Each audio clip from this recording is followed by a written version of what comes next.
नमस्कार, ABC channel में आपका स्वागत है। मैं हूं सचिन श्रीवास्तव और आप मेरे साथ देखेंगे आजमगढ़ से जुड़ी खबरें।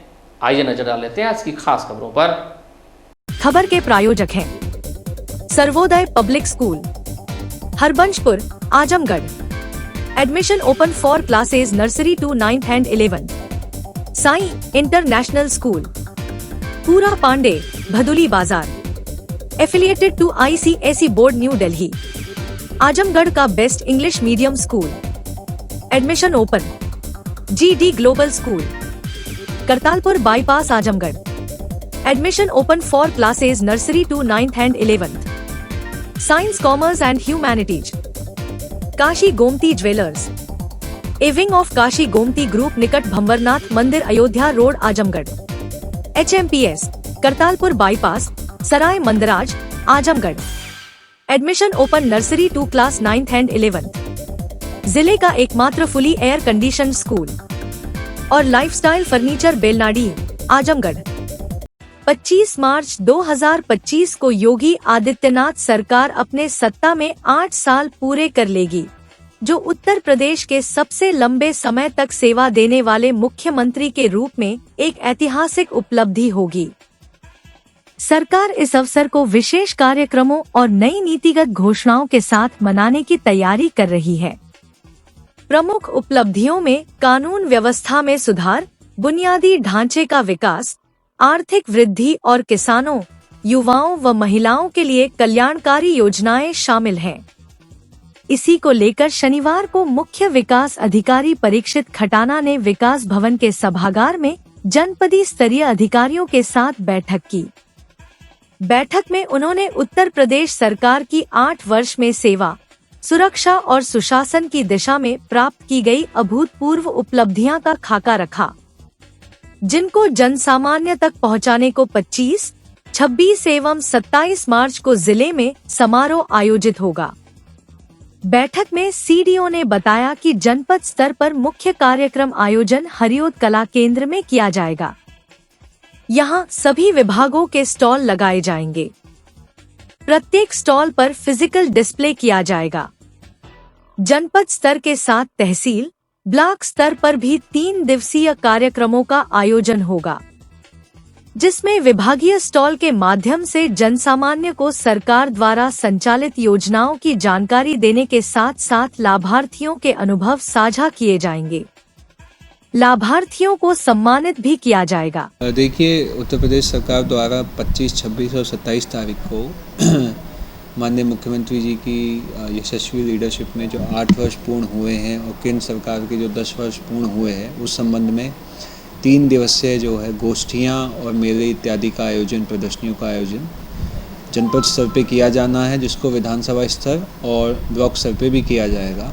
उस विषय में हमारे जो संबंधित अधिकारीगण हैं समस्त विभागों के, उनसे जो है कार्यक्रम की तैयारी के विषय में यहाँ पे मीटिंग की गई और उस मीटिंग में जो उनकी क्या तैयारी है उस विषय में जानकारी प्राप्त की गई और क्या तैयारी उन लोगों को करनी है उस विषय में उन लोगों को हम लोगों के द्वारा सेंसिटाइज किया गया, बताया गया। इसके अलावा आज हमारे ज़िले के जो नोडल अधिकारी हैं GS नवीन कुमार साहब, वो भी विज़िट पे रहेंगे। उनके द्वारा भी इस विषय में जो समुचित व्यवस्थाएं हैं उनकी जानकारी प्राप्त की जाएगी और दिशा निर्देश दिए जाएंगे।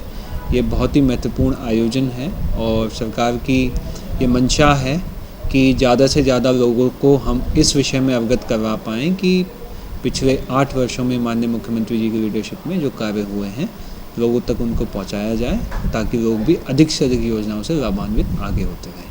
कार्यशाला कहाँ लगेगी? ये हरिओद कला केंद्र में हमारे यहाँ, और उसी के साथ साथ यहाँ पे रोजगार मेले का, आरोग्य मेले का भी आयोजन किया जाएगा, ऋण वितरण मेले का भी आयोजन किया जाएगा, जिसमें हमारे युवा उद्यमी और युवा जो हमारे रोजगार प्राप्त करना चाहते हैं वो भी आ सकते हैं। आरोग्य मेले में जो हमारी बहनें हैं, माताएं हैं, इसके अलावा जो हमारे बड़े बुजुर्ग लोग हैं या अन्य कोई सम्मानित नागरिकगण हैं आजमगढ़ का, वो आकर के आरोग्य मेले में अपना बेसिक चेकअप या जो बेसिक दवा इत्यादि होती है वो भी उनको मुहैया करवाए। आजमगढ़ के जियनपुर कोतवाली क्षेत्र के जियनपुर बाजार में वाहन चेकिंग के दौरान एक सिपाही द्वारा बाइक सवार व्यक्ति के साथ गाली गलौज की गई और विरोध करने के बाद उसे थप्पड़ मारा गया।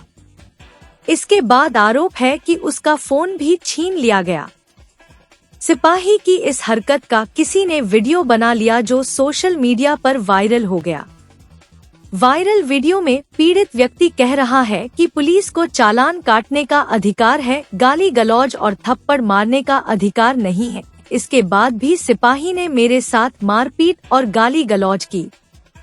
इस मामले में एसपी ट्रैफिक विवेक त्रिपाठी ने कहा कि इस संबंध में थाने में कोई सूचना प्राप्त नहीं हुई है। सोशल मीडिया पर जो वीडियो सर्कुलेट हो रहा है उसके सत्यापन की कार्रवाई प्रचलित है।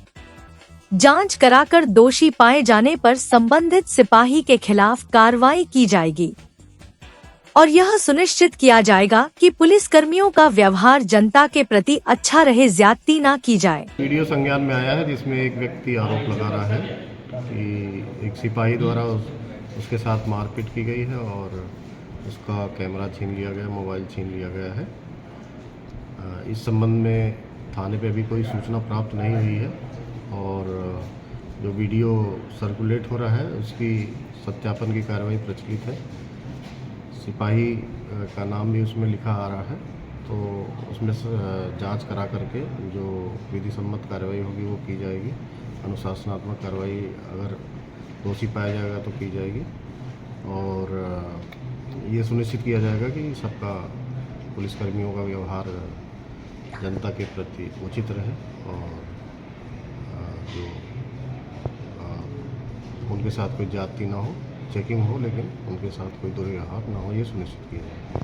यूपी बोर्ड की हाई स्कूल और इंटरमीडिएट की उत्तर पुस्तिकाओं का मूल्यांकन विगत 19 मार्च से स्टैटिक मजिस्ट्रेट और सीसीटीवी कैमरे की निगरानी में चल रहा है। जिले के 3 केंद्रों पर 7,56,502 कापियों का मूल्यांकन होना है।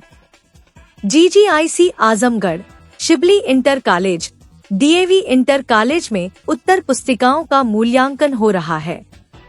जिले में 3 मूल्यांकन केंद्र बनाए गए हैं, जिनमें शहर के राजकीय बालिका inter college, DAV inter college और शिबली नेशनल इंटर कॉलेज शामिल हैं।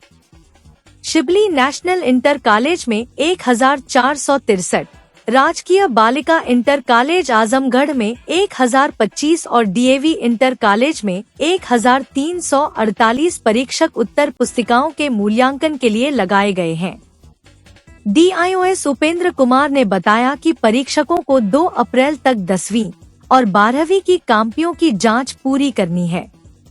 इसके अनुसार शिक्षकों को एक दिन में हाई स्कूल की 50 आंसर शीट जांचने की अनुमति दी गई है, जबकि इंटरमीडिएट कक्षा में परीक्षक 45 कॉपी जांच सकेंगे। मूल्यांकन कार्य कब से कब शुरू हुआ है सर? कितने शिक्षक लगाए गए हैं, क्या व्यवस्था सर? मूल्यांकन कार्य जो है 19 मार्च से लेकर 2 अप्रैल तक चलेगा। इसमें लगभग जो है 4,000 के लगभग शिक्षक लगे। क्या दिशा निर्देश दिए गए हैं, क्या व्यवस्थाएं की गई हैं? दिशा निर्देश में है कि मोबाइल लेके कमरे में नहीं जाना है और मूल्यांकन केंद्र में किसी बाहरी व्यक्ति का प्रवेश प्रतिबंधित है। सुबह 10 बजे शाम 5 बजे तक मूल्यांकन चलना है। कब तक हो जाएगा मूल्यांकन कार्य? 2 तारीख बताया तो। कितने टीचर लगे हैं टोटल? 4,000 के लगभग लगे हैं। कितने केंद्र पे हो रही है? 3 केंद्रों पे। आजमगढ़ के पवई थाना क्षेत्र के मधवापुर गांव के पास पूर्वांचल एक्सप्रेसवे के 188 पॉइंट पर शनिवार की भोर में एक बड़ा हादसा हो गया। हरियाणा से बिहार जा रहा एक ट्रक अनियंत्रित होकर पलट गया और 10 फीट गहरी खाई में जा गिरा। ट्रक में भारी मात्रा में अंग्रेजी शराब की बोतलें भरी हुई थी, जो संदेह के आधार पर अवैध मानी जा रही हैं। हादसे के बाद मौके पर पहुंची पुलिस ने जांच शुरू कर दी है। जानकारी मुताबिक ट्रक में शराब की बोतलों को छिपाने के लिए चालाकी से मिट्टी से भरी बोरियां रखी गई थी। ट्रक के आगे और पीछे मिट्टी की बोरियां थीं, जबकि बीच में शराब की बोतलें भरी हुई थी। ऐसा प्रतीत होता है कि तस्करों ने जांच से बचने के लिए यह तरकीब अपनाई थी। हादसे में ट्रक बुरी तरह क्षतिग्रस्त हो गया और शराब की बोतलें खाई में बिखर गईं। सूत्रों के मुताबिक यह ट्रक हरियाणा से बिहार शराब की तस्करी के लिए जा रहा था। बिहार में शराबबंदी लागू होने के कारण वहां अवैध शराब की मांग और तस्करी के मामले अक्सर सामने आते हैं। अभी तक यह स्पष्ट नहीं हो सका है कि हादसे में चालक की स्थिति क्या है और ट्रक में कितनी मात्रा में शराब थी। स्थानीय पुलिस और आबकारी विभाग की टीमें मौके पर पहुंच चुकी हैं और मामले की तफ्तीश कर रही हैं। अधिकारियों का कहना है कि ट्रक के कागजात और शराब के स्रोत की जांच की जा रही है। पूरी जानकारी कुछ देर बाद उपलब्ध होने की उम्मीद है। यह घटना एक बार फिर अवैध शराब तस्करी के बड़े नेटवर्क की ओर इशारा कर रही है। वहीं एसपी ग्रामीण चिराग जैन का कहना है कि लखनऊ से आती हुई ट्रक पूर्वांचल एक्सप्रेसवे पर पलट गई है। सूचना पर पवई थाने की पुलिस व आबकारी टीम पहुंच गई है। जांच पड़ताल की जा रही है। मौके से ड्राइवर खलासी फरार हो गए हैं। शराब को कब्जे में लेकर आगे की विधिक कार्रवाई की जा रही है। आज सुबह लगभग 5:30 बजे थाना पवई पर यह सूचना प्राप्त हुई कि लखनऊ से आती हुई एक ट्रक पूर्वांचल एक्सप्रेसवे पर पलट गई है। इस सूचना पर थाना पवई की पुलिस मौके पर पहुंची। मौके पर पलटी हुई ट्रक की चेकिंग की गई तो उसमें कुछ शराब बरामद हुई, शराब की पेटियां बरामद हुई। मौके से ड्राइवर और खलासी मौके पर मौजूद नहीं मिले। इन शराब को नियमानुसार कब्जे में लेकर आगे की विधिक कार्रवाई की जा रही है। इसमें देखा जा रहा है कि ये शराब कहाँ से आ रही थी और कहाँ के लिए जा रही थी और इसमें कौन कौन लोग इन्वॉल्व थे। आगे जो भी तथ्य प्रकाश में आएंगे उनके आधार पर विधिक कार्रवाई की जाएगी। आजमगढ़ जिले की पुलिस ने एक बड़ी कामयाबी हासिल करते हुए ऑनलाइन गेमिंग के नाम पर 95 करोड़ रुपए की साइबर ठगी करने वाले अंतर्राष्ट्रीय संगठित गिरोह का भंडाफोड़ किया है। इस कार्रवाई में 7 अभियुक्तों को गिरफ्तार किया गया है। एसएसपी हेमराज मीना के नेतृत्व में चलाए गए अभियान के तहत पुलिस ने 208 बैंक खातों में से 1 करोड़ रुपए फ्रीज किए। पुलिस ने 15 लाख रुपए मूल्य का सामान बरामद किया, जिसमें 20,000 रुपए नकद, 51 mobile phone, 4 laptop, 42 ATM card, 13 bank passbook, 79 SIM card, 4 chequebook और 1 फाइबर राउटर शामिल है। पुलिस के अनुसार यह गैंग क्रिकेट बज नामक अवैध ऑनलाइन गेम के जरिए सोशल मीडिया प्लेटफॉर्म्स जैसे व्हाट्सएप, टेलीग्राम और फेसबुक पर लोगों को झांसा देता था। अभियुक्त विज्ञापनों के माध्यम से लोगों को लुभाते थे और उन्हें वेबसाइट www.allpanels.com.in पर लॉगिन कराकर गेम या टास्क पूरा करने का लालच देकर पैसे दोगुने तिगुने करने का वादा करते थे। इसके बाद ठगी का पैसा फर्जी बैंक खातों और मोबाइल नंबरों के जरिए ट्रांसफर कर लिया जाता था। इस गैंग के सदस्य भारत के साथ साथ श्रीलंका और यूएई जैसे देशों से जुड़े थे और व्हाट्सएप ग्रुप्स के जरिए ठगी के पैसे का लेन देन करते थे। मुखबिर की सूचना और मोबाइल नंबरों व बैंक खातों की लोकेशन की जांच के आधार पर 22 मार्च 2025 को साइबर क्राइम थाना और स्वाट टीम ने संयुक्त ऑपरेशन चलाकर वाराणसी के पांडेपुर थाना बड़ालालपुर से 7 अभियुक्तों को गिरफ्तार किया। गिरफ्तार अभियुक्तों में 6 उत्तर प्रदेश और 1 पश्चिम बंगाल से है। देश के विभिन्न राज्यों में इनके खिलाफ 45 साइबर ठगी की शिकायतें दर्ज हैं। गिरफ्तार अभियुक्तों में शुभम जायसवाल, मिर्जापुर, धनजीत यादव, जौनपुर, अजय यादव, वाराणसी, अभय राय, चंदौली, अविनाश राय, पश्चिम बंगाल, शुभम यादव, वाराणसी और पीयूष यादव, जौनपुर शामिल हैं। पूछताछ में आरोपी ने बताया कि नवंबर 2024 में आजमगढ़ से 11 लोग पकड़े जाने के बाद वे वाराणसी में छिपकर यह धंधा चला रहे थे। सबसे पहले नवंबर 2024 में आजमगढ़ पुलिस ने रेडी अन्ना, लोटस और महादेव जैसे प्रतिबंधित ऐप्स के जरिए 190 करोड़ की ठगी करने वाले एक अन्य अंतर्राष्ट्रीय गैंग का पर्दाफाश किया था, जिसमें 11 अभियुक्तों को गिरफ्तार किया गया था। वरिष्ठ पुलिस अधीक्षक हेमराज मीना ने कहा कि साइबर अपराधों पर अंकुश लगाने के लिए पुलिस का अभियान लगातार जारी रहेगा। इस ऑपरेशन में साइबर क्राइम थाना प्रभारी निरीक्षक राजीव कुमार यादव, स्वाट टीम और सर्विलांस टीम ने अहम भूमिका निभाई। जनपद बनारस से गिरफ्तार किया है, जिसमें करीब 7 लोग मिले हैं, जिसमें एक शुभम जायसवाल हैं, ये थाना जमालपुर जनपद मिर्जापुर के रहने वाले हैं। एक धनजीत यादव हैं, ये थाना चंदवक जौनपुर के रहने वाले हैं। एक अजय यादव है, ये थाना चोलापुर जनपद बनारस के रहने वाले हैं। अभय राय पुत्र बहादुर राय, ये थाना बलुआ जनपद चंदौली के हैं। अविनाश राय हैं, ये थाना अंडाल जनपद पश्चिम बर्धमान आसनसोल पश्चिम बंगाल के रहने वाले हैं। एक शुभम यादव हैं, जो कि थाना चोलापुर जनपद बनारस के रहने वाले हैं। और पीयूष यादव है, ये भी थाना गोराबासापुर जनपद जौनपुर के रहने वाले हैं।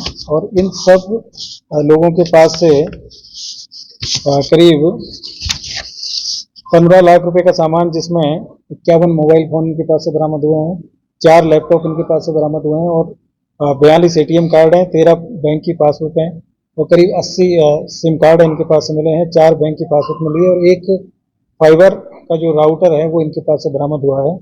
और ये पांडेपुर में एक जो मकान है, 2 मंजिला मकान था, उसको किराए पर लेके इन्होंने वहाँ पे एक कॉल सेंटर यहाँ पे बनाया हुआ था। और इनके सारे अकाउंट्स और इसकी हमें जानकारी की गई तो करीब 208 बैंक अकाउंट इन्होंने खुलवा रखे थे, और उसमें करीब पिछले 6 महीने में 95 करोड़ का ट्रांजैक्शन इनके अकाउंट में था। और इनके जो सभी 208 अकाउंट हैं, उनमें से जिन जिन अकाउंट में पैसा था उनको फ्रीज करा गया, तो करीब 1 करोड़ रुपए की धनराशि उसमें फ्रीज कराई गई है। और ये लोग काफ़ी दिन से यहाँ पे काम कर रहे थे। आजमगढ़ में जो यहाँ पे छापा पड़ा था, उसके बाद जो लोग गिरफ्तार हुए थे, तो इन लोगों ने अपना यहाँ से जो बाकी जो गैंग मेंबर थे, उन्होंने अपना स्थान परिवर्तित करते हुए और ये बनारस में इन्होंने अपने आप प्रसिद्ध कर लिया था। और वहाँ पे ये लोग ऑनलाइन गेम्स, जो क्रिकेट बज के नाम से व्हाट्सएप और टेलीग्राम के माध्यम से ये लोग उसका एडवर्टाइजमेंट करते थे, और उसके बाद में सोशल मीडिया, इंस्टाग्राम, फेसबुक और इनके माध्यम से लोगों से संपर्क बना के और ये गेम खिलाते थे, और गेम के नाम पे उनको पैसा जितवाना, दुगना तिगना करने के नाम पे लोगों को मोटिवेट करते थे, गेम खिलाते थे। और उसके बाद में जब वो लोग उसमें इन्वॉल्व हो जाते थे, उसके बाद में जब बड़ी धनराशि जब लोग लगाते थे, तो उनका पैसा ये लोग उसमें से निकाल के और अपने बैंक अकाउंट्स में, अलग अलग बैंक अकाउंट्स में ट्रांसफ़र करके, और फिर उसको कई चैनल के माध्यम से बाद में या तो किसी कंपनी के अकाउंट में ये लोग ट्रांसफ़र कर देते थे, या फिर उसको कहीं ATM से जाके उसको विड्रॉल कर लेते थे। और ये जो पूरा गैंग है, ये वहाँ पे अलग अलग इनको काम मिला हुआ था, और ये लोग वहाँ पे काम कर रहे थे। तो ये काफ़ी एक ऑर्गेनाइज तरीके से इन लोगों के द्वारा ये काम किया जा रहा था। और इसमें जो टोटल जो लोग पकड़े गए हैं, 7 लोग पकड़े गए हैं, और ये 7 जो लोग हैं, इनमें से मिर्जापुर के 1 हैं, जौनपुर के 2 हैं, बनारस के 2 हैं, चंदौली के 1 और 1 पश्चिम बंगाल के हैं। और सामान जो मिला है वो 51 मोबाइल मिले हैं इनके पास से, 4 लैपटॉप हैं, 42 ATM कार्ड हैं, तो जो बैंक की पासबुक्स हैं, और इसके अलावा इनके पास से 20,000 का नकद भी मिला है। और 208 अकाउंट इन्होंने अब तक इस पूरे साइबर फ्रॉड को करने में यूज किए थे, तो उनकी डिटेल्स हम लोग निकलवा रहे हैं बैंक के माध्यम से।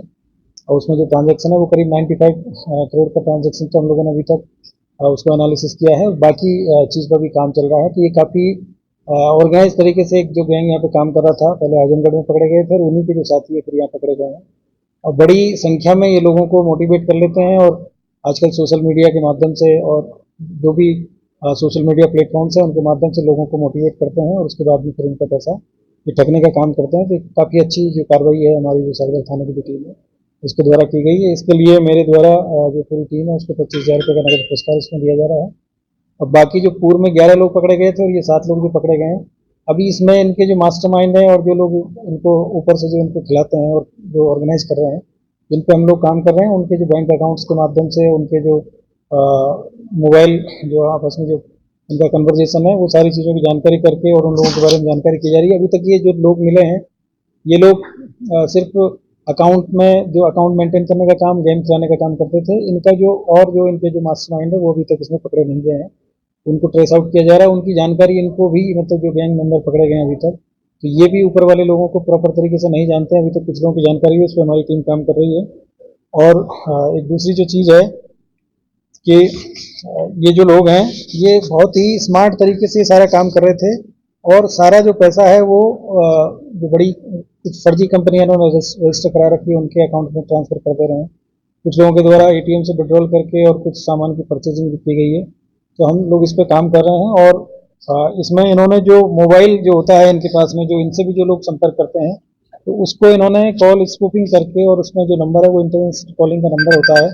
और अभी तक जो नंबरों की जो इन्होंने जो पता चला है कि उसमें एक जो नंबर है वो श्रीलंका से जुड़े हुए हैं, एक यूएई के जो उनके जो पिन कोड है वहाँ के जो सब्सक्राइबर जो कोड है उसका यूज इनके द्वारा करके और इंटरनेशनल कॉलिंग करके ये लोग इस तरीके से लोगों को मोटिवेट करते हैं जिससे कि वो पकड़े ना जा सके। मतलब और मुझे लग रहा है कि हम लोगों ने जो काम किया है, ये लोग यहीं के लोकल लोग हैं और इस तरीके से जो इंटरनेट कॉलिंग के माध्यम से लोगों को ठगने का काम करते हैं, तो उस पर हम लोग काम कर रहे हैं। जल्दी उन लोगों को हम लोग उसमें पकड़े।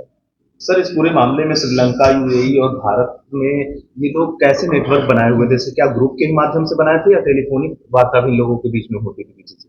देखिए, मैंने जैसे आपको बताया कि ये लोग जो इनके जो मास्टरमाइंड हैं, उन लोगों के द्वारा कुछ लोगों को मोटिवेट करके अपनी कंपनी में काम करने के लिए उनको मोटिवेट किया जाता था, फिर उनको एम्प्लॉयमेंट दिया जाता था और इनको 20 से 25 हज़ार रुपये पर मंथ की तनख्वाह मिलती है। इसके अलावा इनको फेक अकाउंट कहीं और जगह से मिलते थे, सिम कार्ड है वो कहीं और जगह से अरेंज किए जाते थे। और उसके बाद में इन लोगों का काम था कि जो पैसा आता था उसको जो गेमिंग ऐप के जो अकाउंट है उससे निकाल के दूसरे अकाउंट में डालना, फिर दूसरे अकाउंट से कोई दूसरे अकाउंट में डालना और कैश विड्रॉल कर लेना, फिर कोई और आदमी आके कैश ले जाना, फिर दूसरी जगह उसको डाल देना। तो ये एक बहुत ही ऑर्गेनाइज तरीके से काम करने वाला एक गैंग है, इस पर हम लोग काम कर रहे हैं। और कुछ इनके और लोग हैं जो कि मतलब वो हमेशा इंटरनेट कॉलिंग है उसी के माध्यम से ही इनसे कांटेक्ट करते हैं, तो उनकी एक्चुअल जो जानकारी इन लोगों के पास में नहीं है। हम लोग इसमें काम कर रहे हैं, जल्दी उनको गिरफ्तार। लगभग कितने दिनों से काम कर रहे हैं? ये लोग अभी तक की जानकारी मिली है, जो अकाउंट ट्रांजेक्शन मिले हैं वो करीब 6 महीने से ये लोग काम कर रहे थे।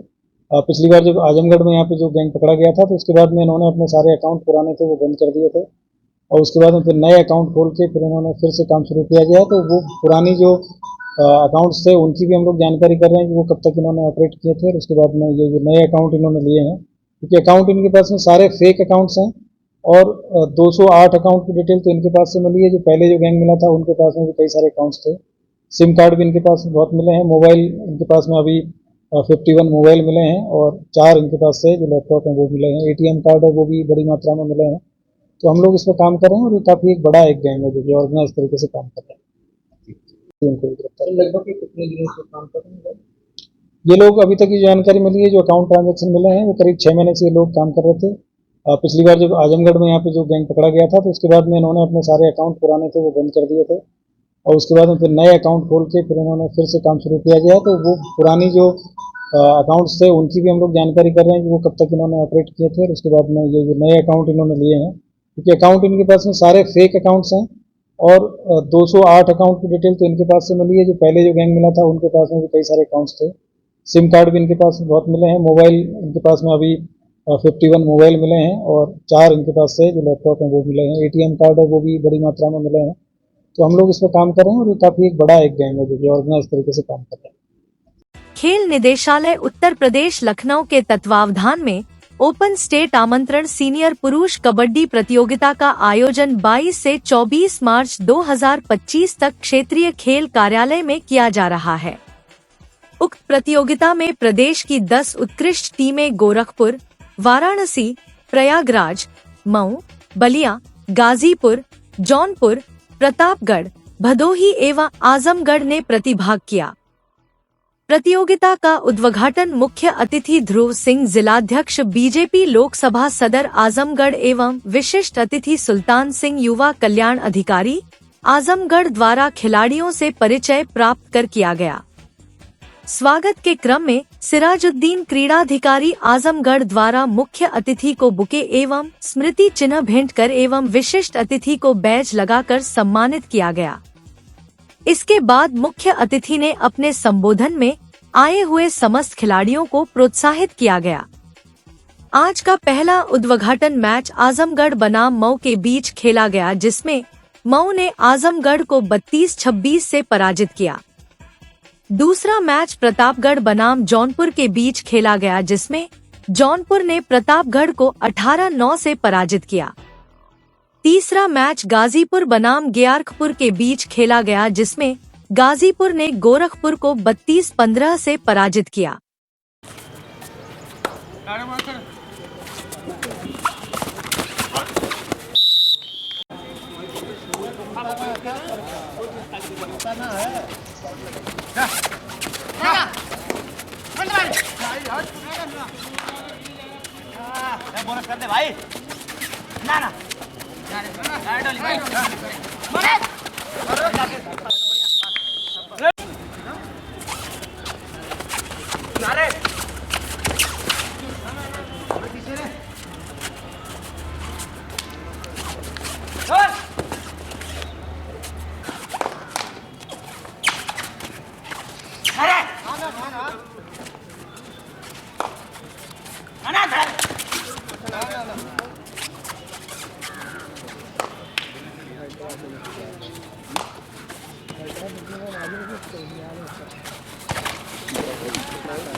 चौथा मैच वाराणसी बनाम गोरखपुर के बीच खेला गया, जिसमें गोरखपुर ने वाराणसी को 16-4 से पराजित किया।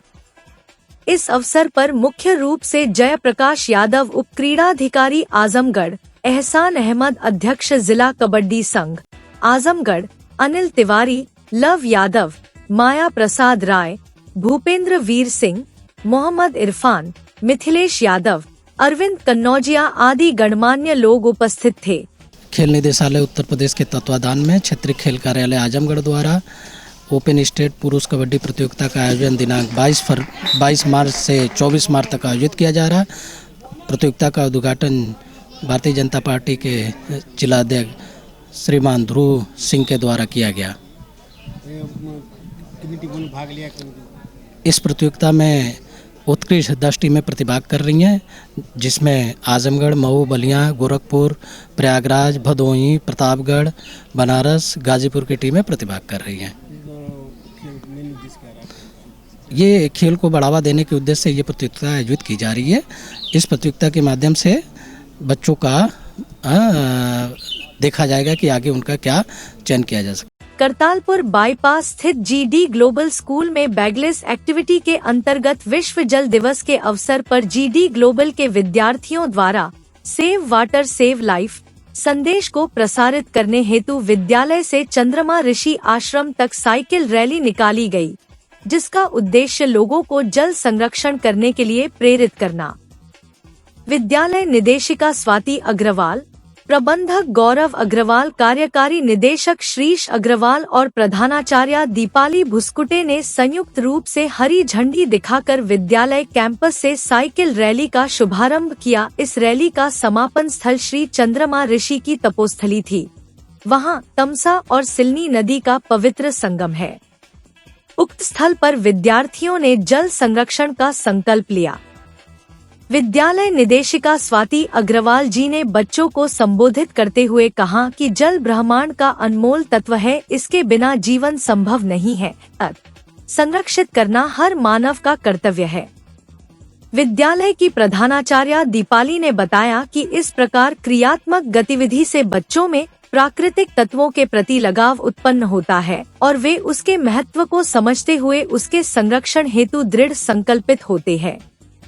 इस अवसर पर विद्यालय की उप प्रधानाचार्य मधु पाठक, रैली के संयोजक अमित वर्मा, दिनेश रघुवंशी, प्रवीण राय और खेल शिक्षक आर.बी. यादव सहित अन्य शिक्षक शिक्षिकाएं उपस्थित रहे। सर्वोदय पब्लिक स्कूल आजमगढ़ में आपका स्वागत है, जहां हर दिन एक नई शुरुआत होती है। यहाँ आपके बच्चे की अच्छी शिक्षा और बेहतर भविष्य के लिए नई शिक्षा नीति 2020 के अनुरूप पाठ्यक्रम है और इससे जुड़ी सभी सुविधाएं उपलब्ध हैं। यहाँ sports, horse riding, dance classes जैसी यूजफुल एक्टिविटीज तो होती ही हैं, साथ ही लाइब्रेरी, म्यूजिक और आर्ट एंड क्राफ्ट के थ्रू भी बच्चों की क्रिएटिविटी को स्पेशली बढ़ावा दिया जाता है। बच्चों को तकनीकी दुनिया से जोड़े रखने के लिए स्मार्ट क्लासेस, रोबोटिक्स और कंप्यूटर लैब्स उपलब्ध हैं। छोटे बच्चों के लिए अलग से प्ले सेट एरिया है और एक्टिविटी रूम की व्यवस्था है। सर्वोदय स्कूल में बड़ी क्रिकेट एकेडमी के साथ ही हेल्थ और वेलफेयर क्लब भी है, जहां पर बच्चों को सेहतमंद और खुश रखने की पूरी कोशिश की जाती है। 6th क्लास से गर्ल्स के लिए सेपरेट क्लासेस और बिल्कुल सुरक्षित स्कूल बस सर्विसेज, वो भी GPS के साथ सभी रूट्स के लिए अवेलेबल है। साई इंटरनेशनल स्कूल, जहां हर दिन एक नई शिक्षा की शुरुआत है। Modern education system, smart classrooms, expert teachers और एक ऐसा एनवायरनमेंट जहां हर बच्चा अपने सपने सच करता है। पढ़ाई के साथ साथ स्पोर्ट्स, आर्ट और एक्स्ट्रा एक्टिविटीज। आजमगढ़ का बेस्ट इंग्लिश मीडियम स्कूल, जहां हर बच्चे को मिलता है परफेक्ट एजुकेशन। एडमिशन ओपन आज ही जुड़े साई इंटरनेशनल स्कूल से, जहां हर कल नई उम्मीद के साथ रोशन होता है।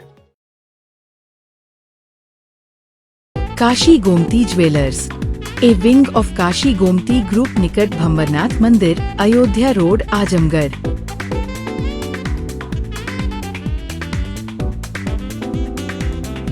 गोल्ड, डायमंड और सिल्वर की ज्वेलरी का विशाल संग्रह।